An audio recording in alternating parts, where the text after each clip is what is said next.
Turn the ignition on without starting the engine.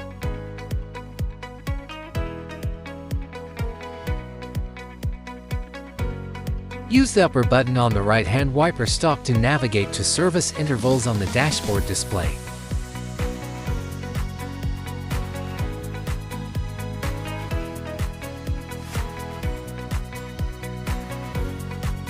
When service intervals is displayed on the dashboard, press and hold the upper button until the message "Oil change" appears on the screen.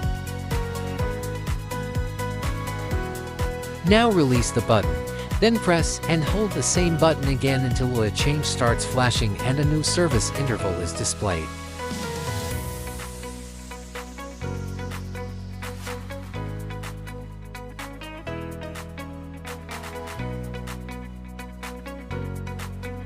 If this video helped you, please give it a like and subscribe for more.